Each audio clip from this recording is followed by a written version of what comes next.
Buonasera e ben ritrovati a Healthy Living 2021. Siamo arrivati alla terza conversazione nel corso della quale cercheremo di imparare a stare bene tutti. Enrico Coscioni, Alfonso Iaccarino e Andrea Ferraioli ci insegneranno come il buon cibo e il buon vino possono esercitare un effetto positivo sull'intera collettività. Lasciatemi presentare con qualche nota biografica i tre protagonisti. Enrico Coscioni, medico cardiochirurgo, attuale presidente di Agenas. Chi meglio di lui conosce la sanità pubblica e potrà accompagnarci per mano in questo viaggio all'interno appunto della salute di tutti noi. Cosa dire di Alfonso Iaccarino? Potrei parlare per ore, ma se parlo di Alfonso Iaccarino penso ad Alfonso e Livia Iaccarino, giovani che si divertono a inventare nuovi piatti e poi piano piano questo gioco diventa realtà e nel 73 realizzano il sogno aprendo un ristorante tutto loro. Nella loro cucina hanno sempre cercato di approfondire e conoscere le radici, i costumi e l'attività economica dei popoli e dei territori dove essi vivono, anche attraverso l'alimentazione, andando nei vigneti, nei mercati di frutta, di carne, di pesce, dove pulsa la vita della gente.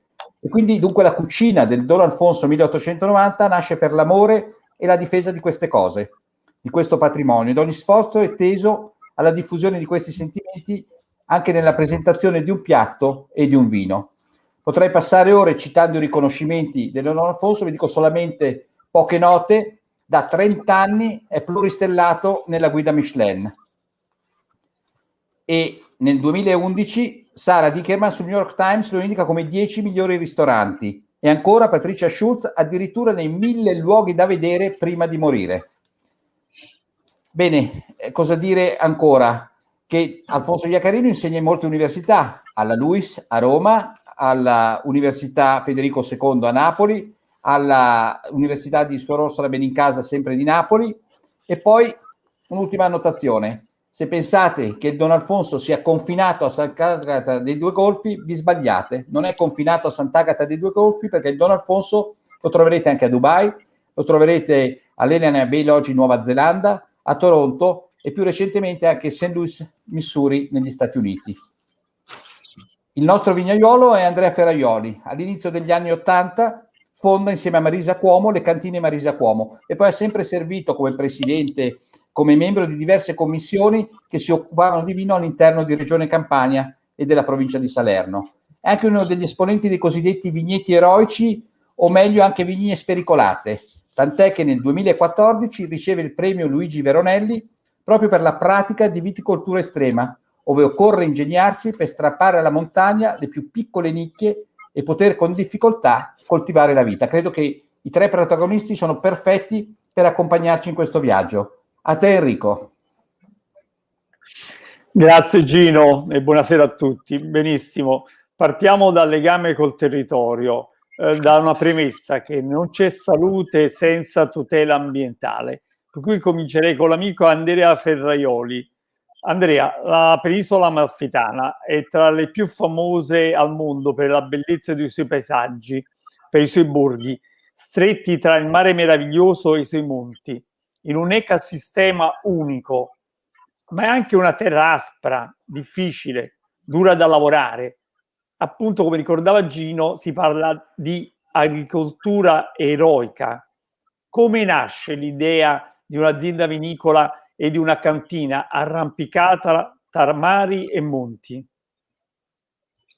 Buonasera innanzitutto a tutti quanti noi, a tutti quanti voi. La storia della mia azienda affonda le radici al XVI secolo d.C. Poi c'è stato un decennio in cui tutte le attività di viticoltura ed enologia erano azzerate a causa dell'avvento delle multinazionali del vino italiane che facevano economie di scala e qualità. Io non dormivo la notte e nell'82, all'atto del matrimonio, dedico la storia della mia famiglia a mia moglie Marisa. Così nasce un'impresa al femminile 39 anni fa, cosa inimmaginabile per l'epoca. Partiamo da zero, dal nulla, però con tanta storia alle spalle, e in tutto questo ebbi la brillante idea di non legarmi alle mode o alle tendenze o ai vitigni internazionali, ma non ho fatto altro che in tutti questi excursus di 39 anni non ho fatto altro che restaurare un territorio attraverso il non azzeramento del sistema di allevamento della vita, che era l'allevamento a pergola con coltivazione dei tralci di vite nelle pareti verticali, nei muretti a secco. Non ho distrutto la pergola, non ho offeso le varietà che noi tenevamo, quindi ho fatto un discorso di unicità ampelografiche, poi geomorfologiche che ci ritroviamo, e quindi un prodotto che poi alla fine si traduce in un prodotto unico. Ho sempre detto che i nostri vini vengono giudicati positivamente dal mondo intero, ma io mi faccio una risatina, perché poi dire che un vino è migliore dell'altro è sempre soggettivo e non è mai giusto. Certamente il nostro vino si differenzia da tanti altri vini per la unicità, come dicevo prima, ampelografica, quindi quella composizione di quel ventaglio varietale di uve che io ho recuperato all'estinzione con un impegno profondo, anche con l'ausilio della Federico II di Napoli, la facoltà di agraria di Portici, dove abbiamo intrapreso uno studio ampelografico e clonale per alcuni vitigni che furono classificati nel 2001 e sono Fenile, Ripoli, Ginestra e Pepella. Ma i nomi sono strani, sono bizzarri, perché io ho un campo catalogo istituito nel 1995 dove ho raccolto 42 varietà, principalmente a bacca bianca, dai nomi impronunciabili, soltanto in termini dialettali, perché abiti questi territori sono facilmente pronunciabili.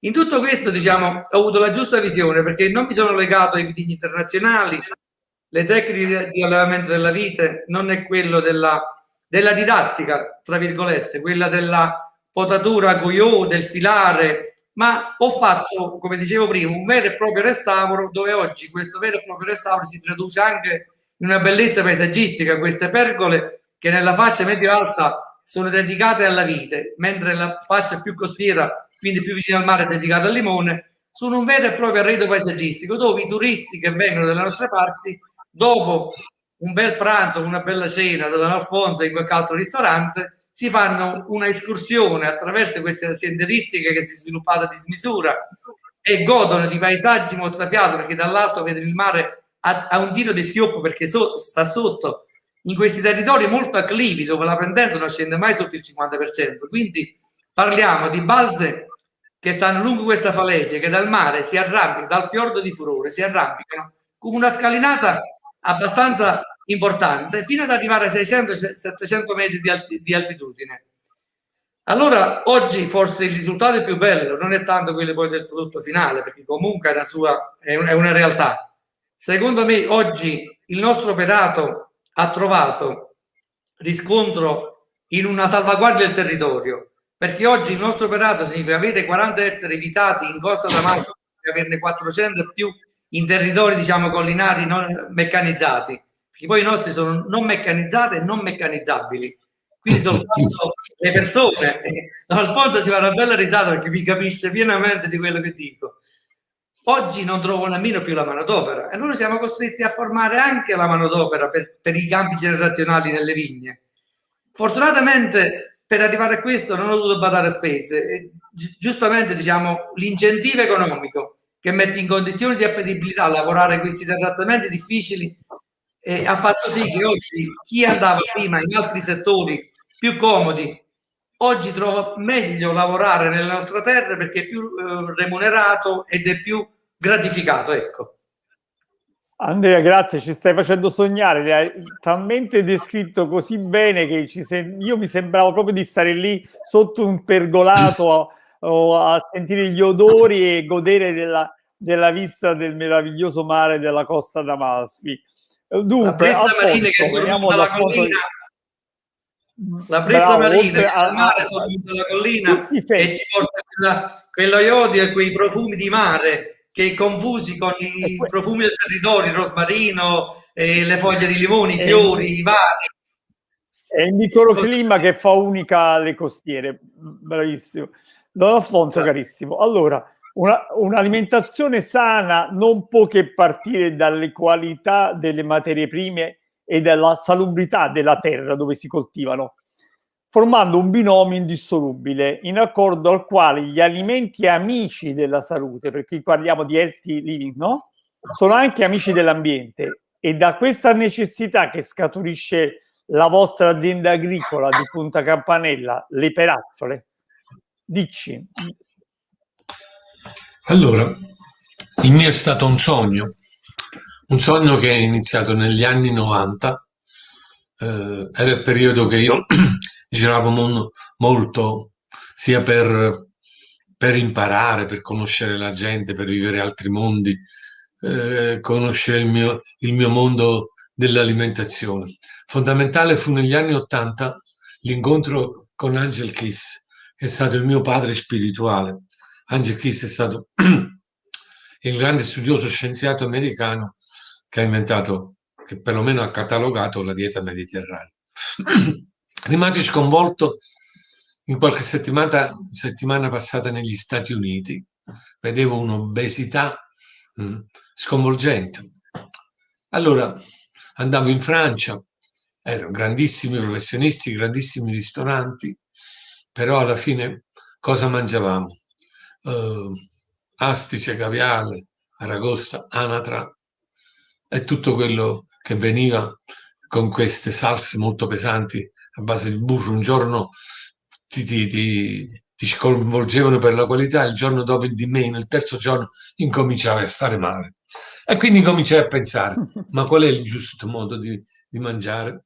Forse sarà quello che mi ha insegnato mio nonno, mia mamma, e incominciai ad allargarmi in quello che era questo mondo nuovo che ogni giorno mi dà un'esperienza e mi dà dei piaceri e delle gioie incredibili.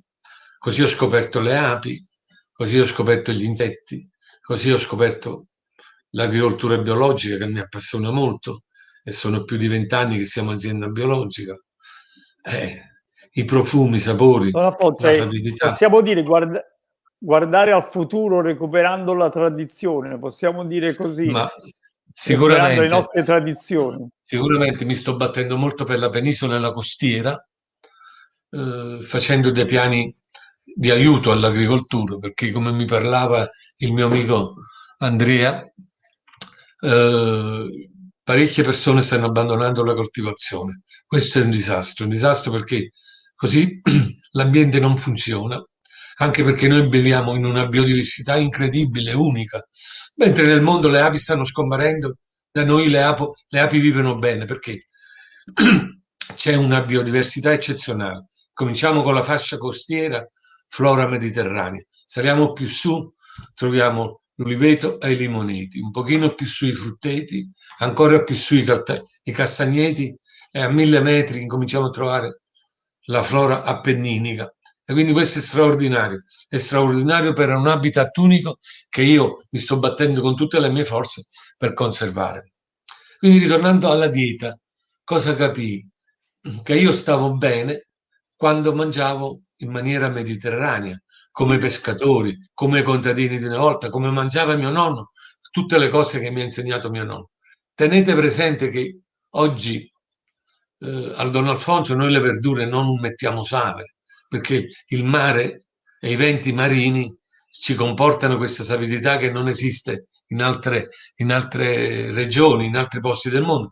Io quando vado fuori per motivi di lavoro, sono in giro per il mondo, ho una grande nostalgia del mio pane, dei miei ortaggi, dei miei limoni, del mio olio d'oliva.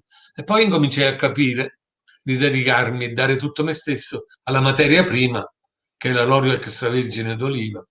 E ho incominciato a sperimentare a fare. Ahimè, però purtroppo l'olio, con grandi sacrifici, il vigneto riesce a dare dei valori economici, purtroppo con l'olio in penisola, con le famose murese. Ne sapete cosa sono le murese? Sono i terrazzamenti di pietra messa a mano e che purtroppo oggi non c'è più nessuno che li sa lavorare. Io sto cercando con i miei braccianti di ricostruirle, di fare, però tutto il disastro idrogeologico, il cambiamento del clima, c'è tutta una serie di problemi che io anche a livello politico sto cercando di affrontare. Non come finanziamenti all'agricoltura. Alfonso, scusami, tu stai dicendo una cosa giustissima che ci ha ricordato già Andrea, cioè per mantenere questa biodiversità, per mantenere queste caratteristiche uniche c'è bisogno di un sostegno particolare, perché sono cose che se no vanno perse una volta per tutte. Andrea ricordava che bisogna addirittura formare una manodopera specializzata per questo, perché non è assolutamente industrializzabile, meno male. Ma scusami un attimo, perché volevo appunto collegarmi a quello che tu ci stavi dicendo. Ci hai ricordato di Angel Keys, che è stato il primo che ha postulato la dieta mediterranea con gli studi che poi sono stati fatti anche in un'altra costiera meravigliosa come quella cilentana. Io volevo ricordare da cardiochirurgo che la principale causa di mortalità ancora oggi sono le malattie cardiovascolari, e oltre a fattori di rischio che non sono legati direttamente con l'alimentazione, tipo il fumo, però la pressione alta, l'obesità, che hai ben ricordato tu, in alcune alimentazioni nordamericane estremamente presente, il colesterolo, sono tutte situazioni che impiegano anni a produrre questi danni, per cui è importantissimo la prevenzione. Ecco perché è fondamentale questo ruolo del corretto stile di vita, che è poi quello che postuliamo da anni tutti quanti, ma che l'alimentazione ha il ruolo principale. Il microbioma intestinale ci ha insegnato che è quello che più influisce sulla genetica. La genetica è quello che ci dà l'imprimatur alla vita, ma poi tutto quello che può modificare la genetica, che è l'epigenetica, molto risente dall'alimentazione. Per cui volevo sapere, quando noi parliamo di dieta varia, bilanciata, di qualità, tu che cosa ci consiglieresti proprio come dieta bilanciata? Innanzitutto acquistare materie prime dalle persone che ci credono come te, per cui la grande lotta ai diserbanti, a tutti i prodotti chimici che sicuramente ci hanno portato a dei disastri nelle nostre difese immunitarie, e soprattutto la carne moderna, come io la definisco, perché io mi sto battendo per il ritorno dei pascoli, cioè della carne genuina, perché noi, ricordatevi Mucca Pazza, cosa abbiamo fatto? Abbiamo dato a un erbivoro, l'abbiamo fatto diventare carnivoro, perché venivano dati tutti i mancimi animali a queste povere bestie. Logicamente se anche a me mi chiudono in una gabbia e mi nutrono soltanto di carne, secondo me anche io dopo un po' di tempo impazzisco. Quindi era chiarissimo capire questo. Quindi innanzitutto il famoso abbiamo distrutto pazzo, non è più l'obesità. Da cosa dipende? Se noi diamo da mangiare ai polli ormoni, estrogeni, antibiotici, certamente questi vanno a finire pure nell'essere umano. Quindi queste cose vanno salvaguardate. Bisogna fare un passo indietro. Noi siamo stati vittime delle multinazionali dell'alimentazione e della grande lavorazione agricola, dei 1000 ettari, dei 500 ettari senza biodiversità, che stanno portando dei disastri all'umanità incredibili. Perciò noi dobbiamo lavorare verso questa direzione e insegnare alla gente a mangiare nella maniera sana. Olio extravergine d'oliva, prodotti freschi dell'orto, tanta frutta, cereali, la carne bianca più possibile, pesce azzurro, e quindi tutte queste cose ci aiutano sicuramente. E poi io sono pure per la medicina naturale. Io per esempio il mio colesterolo lo diminuisco con degli estratti di vinaccia che ha preparato la Federico II. Il mio sistema cardiovascolare viene protetto lo stesso con un altro prodotto sempre estratto dalla buccia delle olive. Quindi secondo me la scienza si dovrebbe avvicinare di più alla natura, viverla, capirla e studiarne i benefici. Sentiamo Andrea. Andrea, e il ruolo del vino come è cambiato in questi anni nella nostra dieta? Il ruolo del vino è cambiato in modo molto sostanziale, da un prodotto che era un alimento che portava calorie, che contribuiva, diciamo, al sostentamento del fisico, perché la vita comunque era diversa da quella di oggi. Oggi il vino è cambiato tantissimo, perché oggi il vino non è altro che un nettare che accompagna i pasti e li rende ancora più piacevoli, ma bere bisogna, quando uno si siede a tavola, deve bere con consapevolezza. Il vino, diciamo, abusando, o esagerando fa male. Allora qualche sorso di vino, un bicchiere di vino, 150 ml di vino a tavola sono un qualcosa di molto positivo per l'organismo umano, perché non servono più come apporto calorico, ma serve per la piacevolezza della tavola, ma soprattutto nei vini rossi specialmente, perché poi dobbiamo fare distinzione del bianco e del rosso, anche se io sono più un bianchista che un rossista. I vini rossi sono quelli tendenzialmente più naturali, nel senso che sono meno protetti dalle solforose che si additivano ai vini. Soprattutto poi i rossi hanno diverse componenti, tipo l'esveratrolo o i flavonoidi o tante altre piccole cose che alla fine sono un toccasane per l'alimentazione, sempre in modo consapevole, utilizzandoli in modo consapevole. Diciamo che poi certi vini... È un termine consapevole che è un problema. Quando uno davanti a una tua bottiglia di vino, rimanere consapevoli, lo dico per esperienza personale, è complicato, però uno ci prova. Uno ogni tanto può pure sgarrare, ma ogni tanto, una tantum. Poi vediamo che nell'alta ristorazione da Don Alfonso, ormai sono diversi anni che lui il vino a tavola non lo serve più con la bottiglia, se c'è una coppia, ma lo serve al calice. E il calice, diciamo, è importante perché si beve in quel modo lì, non si beve più con la bottiglia davanti. La bottiglia si serve a tavola chiusa per far vedere l'immagine della veste grafica della bottiglia, poi si serve al calice perché se ne fa un uso moderato e consapevole. La fortuna io, ecco, prima parlavamo di ambiente, io fortuna nella sfortuna, un territorio, diciamo, come dicevo prima, impraticabile, dove nemmeno gli animali da somma, tranne pochi casi, possono entrare in questi terrazzamenti scoscesi. La fortuna è che poi questi sono territori dove abbiamo dei suoli vergini dal punto di vista degli inquinamenti ambientali, non abbiamo pesticidi perché non abbiamo mai utilizzato pesticidi e noi facciamo tante ore di lavoro in più in vigna perché tagliamo l'erba o con la falce o con i cespugliatori moderni, ma cerchiamo di usare la falce perché sennò vogliamo eliminare rischi e pericoli, perché è facile inciampare con quella falce a spalle e cadere nel terrazzamento 3-4 metri più sotto, è pericoloso. Quindi ai miei dipendenti, al mio personale, non ho mai detto di facciamo presto, guardo l'orologio, non li seguo per niente, coscienza loro e coscienza mia.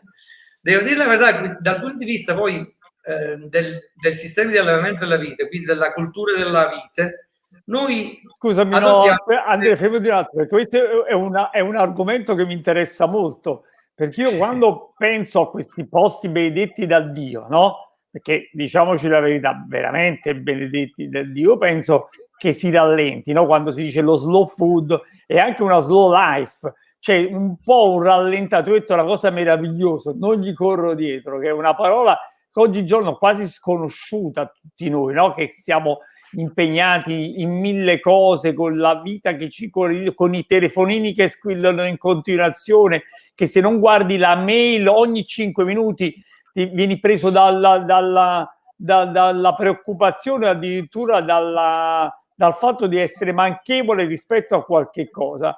Diciamo, in questi posti possiamo dire che il tempo rallenta, che tutto cammina un po' più piano e che ci si gode un minimo in più la vita, perché viva Dio, davanti a un piatto cucinato da Don Alfonso 1890, una bottiglia di vino anzi una bottiglia, un calice, scusate, un calice di vino di Marisa Como, uno ha la capacità di fermare. Io sono rossista, lui è bianchista, io sono rossista, però devo dire da uno dei pochi bianchi che bevo il Fiordua. Poi non lo voglio dire, diciamo, io sono uno sincero, però uno dei pochi bianchi di cui impazzisco è il Fiordua. Io bianchi non li amo particolarmente, ma il Fiordua devo alzare le mani, è un vino straordinario. Però questo è un argomento importante. Però questo è l'argomento. Continua così, stiamo Enrico, già arrivando al che bevi bene, non ti preoccupare. ma voglio dire, forse stiamo arrivando al nocciolo della nostra discussione, il cuore del problema, cioè un recuperare attraverso la tradizione, la biodiversità, il rispetto del territorio, queste sinergie che si creano come per miracolo, un po' il gusto della vita, che probabilmente negli anni si sta perdendo, la globalizzazione, ha ricordato pure Alfonso, la grande distribuzione, ha detto una cosa di una verità assoluta, cioè abbiamo trasformato addirittura gli animali nelle loro abitudini essenziali, per cui dall'animale che è sempre stato erbivoro l'abbiamo fatto diventare carnivoro. È chiaro che stiamo distruggendo quello che erano le biodiversità. Per cui, Alfonso, tu che nel tuo ristorante il menù, lo ricordo bene, comincia con una frase di Edoardo De Filippo, che per noi campani, ma penso per gli italiani, è un maestro di vita, no? Che dice: solo dopo aver studiato, approfondito e rispettato la tradizione si ha il diritto di metterla da parte, sempre però con la consapevolezza che siamo debitori. Questo ci fa capire che la tradizione la si può elaborare solo se hai studiato, cioè lo sforzo che si fa per raggiungere il benessere è comunque frutto di una profonda cultura. È corretto poter dire così, Alfonso? Sicuramente, sicuramente. Sai, io vedo la trasformazione del nostro lavoro. Io, insieme a Gualtiero, forse siamo stati i primi in Italia a valorizzare anche la figura del cuoco, perché oggi fare una grande cucina, fare un'alimentazione seria, se non ci sono delle basi culturali, tradizionali, curiose, non riesce mai ad emergere. E quindi per quello è nata qualche scuola in Italia. Oggi abbiamo i cuochi laureati addirittura. Quella qualcosa, io e i miei figli sono entrambi laureati, uno è responsabile delle cucine e l'altro è responsabilità delle pubbliche relazioni e di rapporto con i clienti e col personale. Per cui c'è stata una crescita incredibile, ma non solo da noi, la crescita è stata totale per il paese, perché oggi abbiamo dei grandi professionisti e io ripeto e reputo che come si mangia bene in Italia, in nessun paese del mondo, dalla Val d'Aosta alla Sicilia, ogni 50 chilometri ci sono delle tradizioni e delle culture diverse. A volte quando mi capita di parlare al pubblico, io dico che come cambiano le pietre, cambiano i menù e cambiano le tradizioni. Faccio un esempio: dal verde della Valle d'Aosta al rosa della Calabria, al nero della Sicilia e al nostro grigio della Campania del Vesuvio. Quindi queste cose ci devono far concentrare e capire che cos'è l'ambiente, come cambiano i gusti, i sapori. E poi una cosa fondamentale per bene alimentarsi: bisogna seguire la natura. Adesso è il periodo dei grandi agrumi, dagli mandarini, limoni, arance, clementine. C'è la Calabria che ha dei profumi delle clementine che è incredibile. Io ho una mia amica che di tanto in tanto mi spedisce delle cassette, ma è dolcezza pura, è profumo intenso, sono quelle cose che una volta che tu la metti in bocca non te la dimentichi più. E questo esiste solo in Italia, paragonabile recuperare a chi? anche la stagionalità. E questo deve essere pure la forza del nostro sviluppo, il nostro prodotto, il nostro petrolio e l'agricoltura meridionale. Dobbiamo valorizzare. E professore come voi, come te Enrico, e sono sicuro che tu sei uno di quelli che ci crede in queste cose e li trasmetti agli altri, è fondamentale, perché significa stare bene in salute, far spendere di meno lo Stato per la salute pubblica e vivere in un mondo diverso, accoppiando la dieta mediterranea a quello che è lo stile di vita della dieta mediterranea, che tu hai detto precedentemente. No, ma questa cosa che hai anche detto che è importante della stagionalità, cioè anche recuperare gli alimenti di quella stagione, che vuol dire non... Ecco, posso farti una domanda a livello scientifico? Ti chiedo, ma è la stessa cosa mangiare un pomodoro da metà giugno a metà settembre oppure mangiare un pomodoro che è cresciuto in serra, riscaldato, aiutato chimicamente, se no non cresce? È la stessa cosa, contiene le stesse vitamine, gli stessi sali minerali. Questo molto spesso io lo chiedo alla scienza, ma nessuno mi risponde, perché queste cose non sono state ancora ricercate. Io credo che la medicina futura dell'essere umano per vivere a lungo sarà proprio la qualità del cibo, ma qualità del cibo non per le cose che costano molto, ma le cose che possono mangiare tutti nella maniera più giusta e più onesta possibile. Sì, Questo è un altro fattore diciamo, che io ci stiamo tengo. entrando in qualcosa di un terreno molto minato che ci potrebbe portare molto lontani, che sarebbero il sovraffollamento del pianeta, un pianeta che adesso ha visto più che decuplicare i suoi abitanti, cioè noi nell'ultimo secolo abbiamo decuplicato gli abitanti rispetto ai 3.000 anni passati. Scusami, ti faccio Per un cui esempio. Un esempio. Per complicato. costruire 1 chilo di carne di manzo si prende dal pianeta la stessa quantità di energia che noi sottraiamo come 1 ettaro di fagioli. 1 ettaro di fagioli può formare un paese di 1.000 abitanti per un mese, mentre 1 chilo di carne ce lo mangiamo io, Enrico e Andrea di fronte a una bottiglia di vino rosso che ci produce il nostro amico, e quindi è assurdo. Bisogna incominciare a lavorare in questa direzione, perché secondo me il futuro del Andrea, mondo è esiste questo, anche per te questo recupero della tradizione in termini anche di, diciamo, di periodi dell'anno, perché poi invece il vino c'ha un percorso obbligato, no? Poi c'è l'invecchiamento, però tu consiglieresti in alcuni periodi dell'anno di bere un vino rispetto a un altro?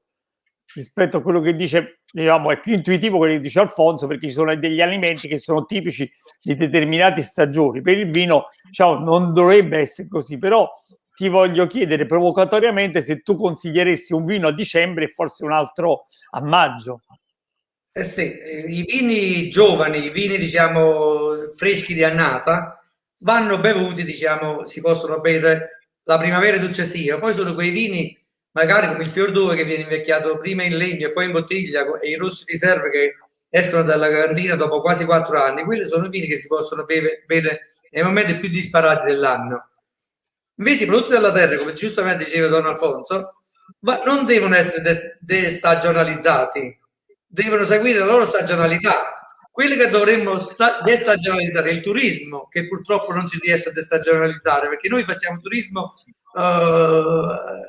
alla grande, per un periodo dell'anno piuttosto breve, che arriva a 7-8 mesi, ma dovremmo lavorare tutti e 12 mesi con quel ritmo. Invece con la natura non bisogna destagionalizzare, perché sennò si altera quelli che sono poi gli elementi organolettici, le qualità organolettiche dei prodotti. Per i vini il discorso è a parte, perché tranne per i vini giovani, i vini diciamo invecchiati, come dicevo prima, si possono usare anche dopo qualche anno. Infatti, Andrea, però tu stai dicendo una grande verità, che l'enogastronomia sta favorendo tantissimo anche la possibilità per aree, diciamo, che facevano invece soltanto periodi stagionali molto più brevi, li ha allungate moltissime. Non penso soltanto alle nostre bellissime costiere, ma penso per esempio alla Toscana, che grazie all'enogastronomia c'è gente che va in tutti i periodi dell'anno nel Chianti, nella Maremma, cioè nel senso che l'enogastronomia sta cambiando anche il modo di fare turismo, che è un turismo più di qualità, se mi potete permettere passare questa parola, che non vuol dire costi, ma vuol dire apprezzare determinate cose, che non è soltanto il turismo del divertimento sfrenato, ma anche di un maggiore benessere. D'altronde te lo dice uno che anche lui ha fatto i capelli bianchi e che quando ero giovane non riuscivo a capire gli inglesi, i tedeschi che venivano e non facevano quasi mai il bagno a mare, ma facevano solo passeggiate, si inebriavano dei profumi che tu prima raccontavi, apprezzavano quelle ebbrezze e poi impazzivano davanti ai colori e ai sapori che questi posti possono regalarci. E volevo chiedervi ad entrambi, oggigiorno molte piattaforme prestano grande attenzione a sottolineare la filiera di un prodotto, la sua ecosostenibilità, la sua qualità. Ma in che misura, secondo voi, oggi il consumatore presta attenzione alla propria salute quando ordina un piatto o una bottiglia di vino? Cioè, quello che stiamo dicendo ha un riscontro poi nella consapevolezza del consumatore, che c'è bisogno anche di un'alimentazione sana e equilibrata, o potremmo fare qualcosa anche noi, tutti insieme, il mondo della scienza, il mondo dell'enogastronomia, per far aumentare questo grado di consapevolezza? Io per primo. Sai, con Vai a fondo. la velocità delle trasmissioni mediatiche, cosa è successo? È successo che la gente è cresciuta e maturata molto. Per fortuna ce n'è sempre di più, la gente è molto attenta a mangiare per stare bene. Cose che negli anni passati si andava al ristorante per la grande cena, la grande buffata. Io ricordo quando ho incominciato ad avere la mia evoluzione, che un giorno decisi basta, con un determinato tipo di cucina mi voglio avvicinare a tutt'altra problematica. Per cui allora erano in pochi, l'inizio era stato molto lento, oggi è un successo incredibile perché la gente si fida di te, viene da te, si fa consigliare, ti dice chi c'ha il diabete, chi c'ha il colesterolo alto, dicono non si preoccupi, noi facciamo in modo, siamo abbastanza professionali per consigliarvi nella maniera giusta.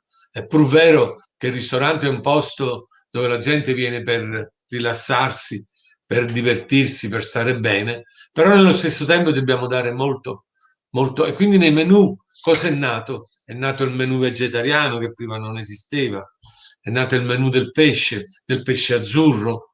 Tutte queste cose ci hanno portato sicuramente a una crescita e soprattutto io dico chi sta crescendo di più è la gente si aggiorna. È anche un periodo di coronavirus che la gente a casa non ha cosa fare, si impegna molto alla ricerca delle cose giuste e sicuramente queste cose hanno fatto crescere pure il livello della ristorazione e ci hanno portato anche qualche cliente in più, perché in casa non è che si può organizzare a certi livelli oppure avere quella diversità, quella creatività, quello diciamo così è una cosa nostra che ci dobbiamo mettere tutta, però il più grande cuoco del mondo, il più bravo tecnicamente, non può fare dei grandi piatti se non c'ha una grande materia prima. È la cosa che io mi sono sempre proposto dal primo giorno che ho incominciato a fare la mia attività. Io come cuoco sono nato a casa mia. Ti devo fare... Aspetta, ti devo fare una domanda un po' difficilissima, perché allora ho sentito che tu hai delle attività anche fuori dalla penisola sorrentina, no? In altri posti del mondo, è giusto, Alfonso? Sicuramente questo ci ha fatto crescere allora molto. Mi devi spiegare come fai a riprodurre piatti della tradizione mediterranea a Dubai. Ma diciamo perché la materia prima la devi trasportare. Sì, Dubai è stato un posto molto difficile, anche perché figurati, vi faccio ridere, un giorno mi hanno invitato una coppia e mi hanno portato a visitare una loro azienda agricola. Noi coltiviamo i pomodori biologici. Dice, allora io sono curiosissimo di venire a vedere. Quello che mi ha impressionato è un grande impianto frigorifero per tenere la temperatura tra i 20 e i 30 gradi, 35, tutto non naturale. come i 40-50 che loro hanno, perché il pomodoro a quelle temperature non si produce. Allora io mi misi a ridere, sono molto contento, bravi. Però tieni presente che una volta era complicatissimo, oggi con voli 2 o 3 voli al giorno, Roma, Dubai metto 6 ore, insomma, c'è pure il volo da Napoli, speriamo che passi il coronavirus, in 6 ore i prodotti napoletani stanno a Dubai, quello non è un problema assolutamente. Oggi la velocità... cambiano le caratteristiche organolettiche secondo te? Ma sicuramente. Io sono convinto di sì. È qualcosa Andrea te lo può insegnare, no? con i pomodori tu senti il profumo a 2 metri di distanza. E lì purtroppo c'hai di fronte una cosa senza profumi, senza sapore. Io dico pure con i miei ragazzi, quei giovani che vengono a lavorare da me, quelle cose, la prima cosa li dovete guardare, poi li dovete odorare e poi li dovete mangiare. quindi i ragazzi Bravo, ma senti, ma finanche i crescono. condimenti, tipo metti anche il basilico è totalmente diverso. Se tu lo ma cogli sul balcone di già dal casa, colore è diverso. appena gli fai una sciacquatina e lo metti sul piatto, ha odori, colori e forme che non potrà mai avere. Io dico il la basilico callosità trasportato a del Dubai. nostro basilico, hai capito? Quando lo metti in La bocca, callosità, bravo. hai capito? Posso dire, Vabbè, mi sta venendo vai Andrea. oggi si tende a produrre tutto dappertutto, invece è sbagliatissimo. È sbagliatissimo. Allora, anche nel nostro mondo, nella viticoltura, mettere i vitigni alsaziani che si trovano in Alto Adige e in tutto il mondo in Costa d'Amalfi è sbagliato, perché il risultato non è lo stesso. Produrre i pomodori in questo ambiente artificiale creato a Dubai è diverso, perché poi lì sì, c'è un clima equilibrato, però manca lo sbalzo termico tra la notte e il giorno, che è molto importante per dare sapidità, freschezza al prodotto finale. Quindi sono forzature che si fanno alla natura, ai prodotti, e questo non va mai fatto, perché fare questo significa andare fuori strada. Oggi, come dicevamo prima, la perspicacia del consumatore, la capacità, la formazione, perché grazie poi nel caso del vino, winemaker o dei corsi che si fanno in televisione per la cucina, oggi la gente non è più stupida, oggi la gente ne capisce, e allora non bisogna trovare delle scorciatoie, bisogna essere seri e corretti e quindi mettere su dei progetti di produzione, del progetto, nel caso mio, progetto vino che nasce dalla vigna nel rispetto del territorio, dei suoli e del clima. Oggi chi ha un atteggiamento furbesco non va da nessuna parte, a vita breve. Invece fare i capelli bianchi nella sua vita è segno eloquente di serietà e di professionalità. Noi dobbiamo avere forza in quell'etica che ci hanno dato i nostri genitori, i nostri nonni, in un mondo dove esiste solo arricchirsi e fare denaro, ma la vita non è solo di questi valori, la vita è di altre cose nelle quali io sono orgoglioso e felice di poterci lavorare, e finché parleremo Io della posso forza dire della che salute, vado avanti. Una cosa importante volevo dire, Enrico, se mi consenti. Noi siamo dei fortunati a vivere in un paese meraviglioso, perché abbiamo le 4 stagioni: estate, autunno, inverno e primavera. In tanti paesi del mondo queste cose non esistono e il Padre Eterno ci ha dato il massimo per farci stare bene. Come ho già detto precedentemente, d'inverno abbiamo gli agrumi, d'estate i peperoni, le melenzane, i pomodori. In autunno abbiamo le castagne e l'uva, i fighi, mentre in primavera abbiamo le fave, i piselli, i fagiolini, le zucchine. Sono cose incredibili che, se noi abbiamo dentro quella cultura che possiamo trasmettere agli altri, secondo me rappresenteremo veramente il paradiso terrestre, se andiamo avanti con la mentalità giusta e con l'intelligenza.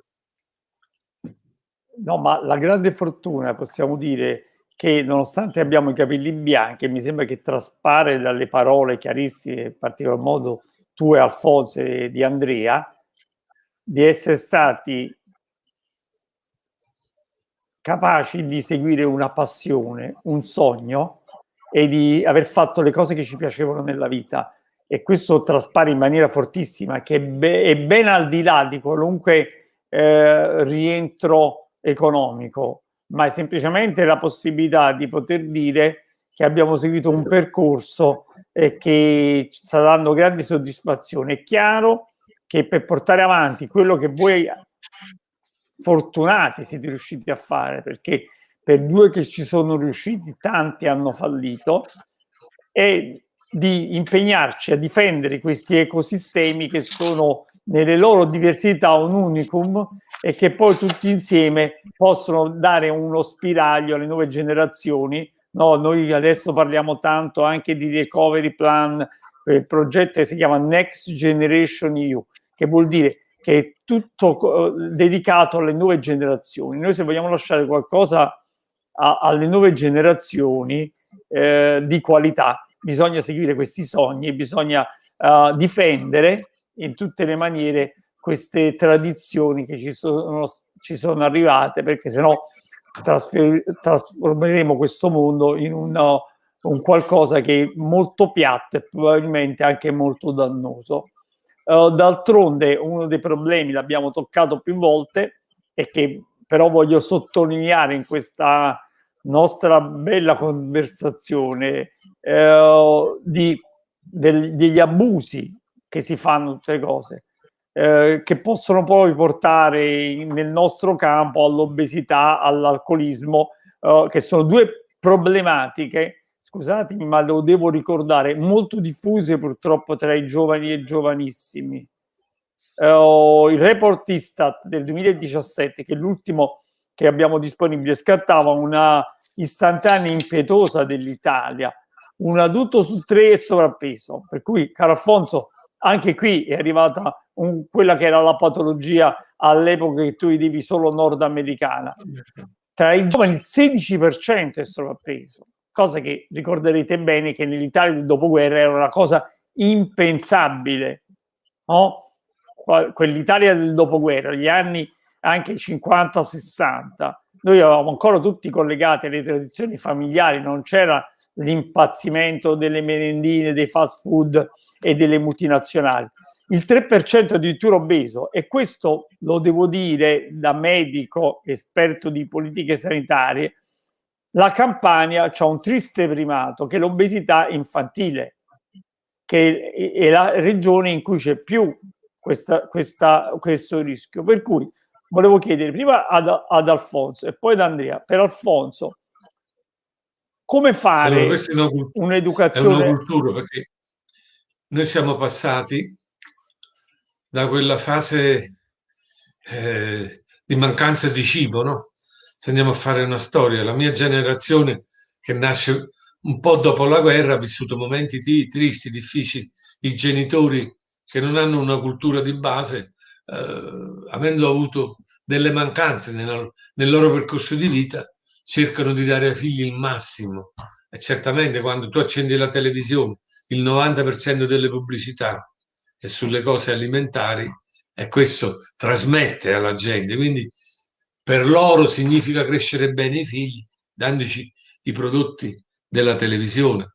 Mentre ci dovremmo sforzare fin nelle scuole elementari. Io vedo che però si è iniziato già il percorso, vedi, da miei nipotini che frequentano le scuole di Positano, stanno molta importanza alla cultura del cibo. E poi sai, oggi, una volta noi avevamo tutto libero, gli spazi, il verde. Oggi questi bambini sono super sacrificati, le mamme li tengono in casa davanti ai computer, davanti ai giochetti telematici, tutte queste cose che secondo me sono molto negative. Io ricordo quando io ero bambino, uscivo di scuola, mettevamo 2 pietre nel centro del paese e si giocava a calcio finché faceva buio. C'era tutta una vitalità, un lavoro motore che oggi non ci sta più. Oggi questi ragazzi devono andare alla scuola calcio, a fare la palestra, o il nuoto, o judo, o karate. Non è una cosa naturale, perciò l'invito è di partecipare di più alla natura, di farli vivere nei boschi, di vivere insieme alle pecore. È strano dire queste cose, andare a vedere le mucche che pascolano, sono delle cose che bisogna recuperare. Io mi sto impegnando come assessore all'agricoltura a riportare i greggi in penisola sorrentina. Io ho fatto una ricerca sul vicino Sentiero degli Dei di Andrea, per vedere come fare se si ritrovano i pastori. Una volta in penisola non ce n'erano tanti, oggi nei boschi non si può più entrare, i bambini non possono più entrare nei boschi. È vero, dice, la città è cresciuta, ma gli spazi verdi in città dove sono? Si è costruito troppo. Bisogna lavorare tutto a un nuovo progetto. L'obesità si combatte così, è la giusta alimentazione. Prima di tutto mangiamo troppo. La giusta alimentazione, ma anche una sedentarietà che oggi, che prima non c'era. Ma poi si mangia troppo. Comunque effettivamente tra televisioni, computer, giochettini elettronici c'è molto più sedentarietà, per cui i ragazzi, casomai quelli più fortunati, se non vanno casomai in palestre o attività sportive, ma le attività sportive oggigiorno non sono così fruibili come erano una volta, per cui è più probabile che in alcune classi sociali c'è il rischio di più di sviluppare l'obesità, oltre alla cattiva educazione alimentare. Però su questo, Alfonso, dobbiamo prendere un impegno che anche voi come categoria ci dobbiamo dare tutti quanti una mano, un contributo. Io mi vorrò fare protagonista di un progetto per le scuole primarie che possa coinvolgervi voi come anche testimonial di eccellenza per insegnare la giusta alimentazione. E qui veniamo all'altra grande piaga, Andrea, il bere. L'Italia e i nostri giovani sicuramente hanno una cultura più solida oggigiorno, più sviluppata, più consapevole anche rispetto ad altri paesi. Io vengo anche da varie esperienze lavorative anche estere, tuttavia nella relazione del 2019 sul consumo di alcol si individuava che nei sedicenni, dei diciassettenni, oltre che gli over 65, sono le fasce più a rischio. Per cui in questo, quello che dicevamo prima Andrea, mi interessa molto la conoscenza dei valori del vino, delle tecniche di coltivazione, degli abbinamenti non gastronomici, possono rappresentare un punto di partenza innovativo per formare meglio i giovani e per fare la cultura del saper bere meglio e del bere in maniera più consapevole. Sì, io devo dire la verità, negli ultimi anni non mi stanco mai di ringraziare le varie associazioni del mondo del vino, tipo l'AIS, la FIS, la FISAR, perché con i loro corsi, diciamo, stanno educando le nuove generazioni a bere in modo consapevole, ma soprattutto a bere poco e a bere, diciamo, durante il pasto. Noi abbiamo visto questi giorni scorsi sui telegiornali quello che è successo a Milano in momento di pandemia, questa movita sui navigli milanesi dove si è bevuto la sbafa, birra e doppiamente sbagliato, perché oltre a bere molto hanno inquinato anche il laghetto che c'è lì. Allora dobbiamo cercare di portare un equilibrio nel mondo del consumo, non solo del vino, ma anche dell'alimentazione. Come diceva Don Alfonso prima, noi siamo di una generazione che oggi sta per finire, fra pochi anni non ci saremo più. Noi, la nostra colazione non erano le merendine di oggi, non era qualche bevanda gasata dolcificata, ma era pane e olio con la foglia di basilico dentro, con un pizzico di sale. Era pane e zucchero, che pure faceva male, però da piccino lo zucchero, diciamo, serviva per i giovani, per i fanciulli. Allora, no, scusami, ti devo fermare un attimo, Andrea, perché ricordo questa battuta simpaticissima di un comico napoletano che diceva: ma come facevamo quando eravamo giovani, che siamo sopravvissuti? Perché oggi le mamme chiamano ogni 10 secondi col telefono: dove stai? A noi invece ci dice: uscite, non tornate prima delle 8, delle 20 di sera, perché davamo fastidio in casa, ed eravamo un moto continuo e chiaramente anche come ci nutrivamo, prendevamo un frutto dalle piante, lo si puliva sulla manica della giacca. Adesso i ragazzi, se non viene pulito, lavato con la mucchina, questa frutta non gliela fanno mangiare. Noi bevevamo vicino all'acqua con la pompa in plastica presa dal giardino, eppure, diciamo, tutto sommato siamo sopravvissuti. Ma mi sembra che abbiamo affrontato vari argomenti, vari temi, in particolar modo, diciamo, anche dai colori che abbiamo messo in campo, anche cromaticamente stasera abbiamo ricordato la varietà del mondo che è così bella, i sapori, i colori, gli odori, la possibilità anche. Su questo io ci tengo in particolar modo, e vorrei una battuta flash da voi che siamo in chiusura, sul fatto di rallentare un attimo. Stiamo correndo troppo. Andrea. Allora, noi purtroppo viviamo una vita stressata, perché sono gli elementi che ci circondano, che ci stressano, si va sempre di fretta, e questo nuoce gravemente alla salute, ma soprattutto al cuore, lo stress. E lei ci insegna che lo stress, diciamo, è mortale per certi versi, perché poi comporta una serie di complicazioni. È così. Allora dobbiamo avere... Alfonso. Ma sai, tutti gli eccessi portano sempre a recessi. La vita mi ha insegnato questo. Io sono convinto che sarà proprio una necessità fermarsi, perché se consideriamo dall'uso popolare del telefonino, quanti problemi ne sono venuti fuori. La mattina, come ti svegli, c'è la prima mezz'ora o un'ora per dedicarti alle risposte a tutte le persone che ti chiedono delle cose, quindi già se ne va una parte della giornata. Per cui qualcosa va sicuramente cambiato nella nostra va vita. rivisto, va rimodulato. Signori, vi devo salutare perché abbiamo raggiunto il tempo che ci era stato dato come dedicato. Io sarei ore e ore a parlare con voi e veramente è stato per me un piacere incredibile. Speriamo di vederci presto senza distanziamento a fine di questo periodo che è stato un po' buio, e un augurio veramente di benessere a tutti voi e a tutti quelli che ci ascoltano. Devo ricordare che il 10 marzo avremo invece la puntata di Nutrire il cuore, il cui chef è Norbert Niederkoffler, il cardiologo è Roberto Bommassari e Carl Gasser è l'enologo della cantina di Terlano. Un saluto, penso vogliate salutare Alfonso, Andrea. Grazie. Alfonso prima. Alfonso un abbraccio prima. a tutti voi. È stato un pomeriggio bellissimo perché ho potuto dare un piccolo contributo a far conoscere quelle che sono state le idee della mia vita, sicuramente per il benessere non solo il mio, ma anche quello degli altri, il vostro, e specialmente dei bambini e dei nonni, perché essere nonni è la cosa più bella del mondo. E quindi un abbraccio a tutti i nonni del mondo, di poter vivere, di trovare quella serenità che io ho trovato dopo i 70 anni e che mi fa essere felice nel mio ambiente sano, genuino, e che cerco di difendere con tutte le mie forze. È stato un attimo, perché è stato un attimo bellissimo, perché ho avuto modo di rivedere Don Alfonso, che non vedevo da alcuni anni, pur essendo stato nel suo